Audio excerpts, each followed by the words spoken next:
Pero na ko'y nailhan sa amigo, nakasunod sa simbahan, katulungan ko sa Timothy kinabuhi. Una niya suod simbahan, natukipunyakan siya. Kaya man niya, bibit-bit na siya ginikanan na yung simbahan. Huwag siya mahimo.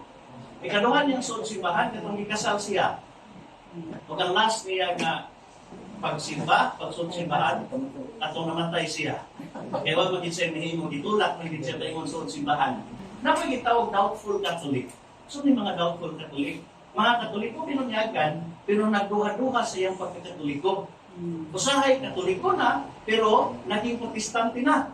Nga naman, tungkol kinuunay na mag-atake simbahan. Muunay na mga negatibo na mga pananaw simbahan. Muli mga doubtful Catholic. Napoy itawag o pagan Catholic.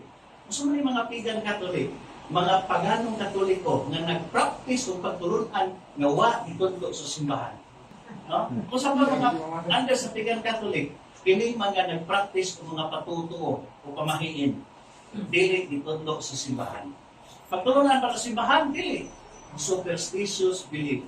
Naa sa atong official teaching sa simbahan, nakatisisis ng Catholic Church, paragraph 21:11, itawag na sa superstitious belief. Dili na kaimutan sa Ginoo kanang mga patutuo. Pero naghanang patutuo. Daghan kay lihi-lihi.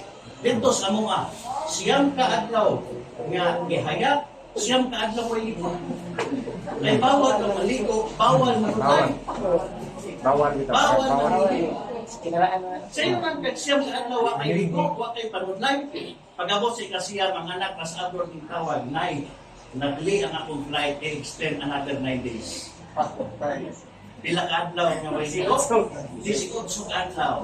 18 adlaw way panulay. Pagtanaw sa patay, wapong ginapay.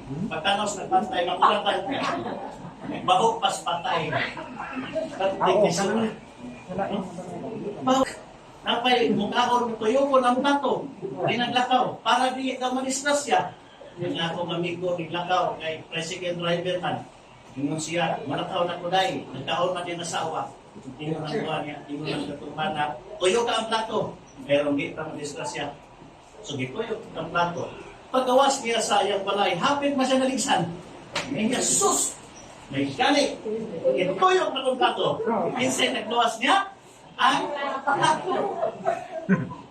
Minsan naghat. Pero gituto sa simbahan, wala. Gusto ka. Pagkay naghana dito sa bukid. Na isa kapatay dito nga, isunod sa pultahan, wala ibalik sa pultahan pagawas. Ano na? Tungkol bawal daw masa isunod, hindi mo editor ko ligawas. Nakiwa man sila laing pultahan. Nga na, pag-subong-tos, ang sa ibuhat, itungkol dito sa bintana, ipalusot. Kami po dito sa kubos, mo nagdawat sa lumon, kanya kiniti ay patay, nga dili iban sa man, duha ka adlaw, magtubod mo lang, magtubiban, ang inilawas. Sa pagkakilit pa sa lumon, ning agas, niya kami dito sa ubos ng spampa, pising-pising na daanan, pati ba itong bahuka? Hindi man mo pwede rin magbuhian. Kaya buhian mo, hulog, tulungon. So, pati niya ako sa maniputin ng isura. Ano man yun? Patuto. Parte na sa superstitious belief. Superstitious belief. Daghan. Dili magkaroon ka mongay, dili magkaroon manok, dili maglungag o sukanan, nagduha ka buhok ang galito, bisag daghan na mas Katoliko ng protesa na, basta daghan na. Kana siya mga dili Christian, dili Catholic faith, dili Catholic doctrine, dili Catholic teaching. Mga pagtulunan na si mga teaching. Nato'y libros Chikiki.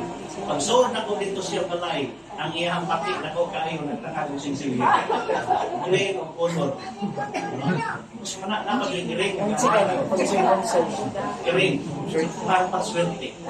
Giring. Kung yan ang Santo Niño, kita parang Buddha. Kung gano'n man ang Buddha mo na ginoko sa mga Buddhism, nga imo ang kita parang Santo Niño, si Jesus na ang Santo Niño. Kung na Diyos na akong Katoliko, sa may nalanak ba, kahit hindi masipyat, kung masipyat Santo Niño na ako'y baka. Ba't na ako niya sa Buddha? Kung na magkaigsunan, nga kining atong pagtusahay, kung hindi na itong mahaom, kaya sa pagtulungan sa simbahan, at hindi magpadayon ko na. Ano man? Tungod kay kung ganang katuto atong sundon, ang muna gitawag og ang demonyo mukuyo sa atong mga pamilya.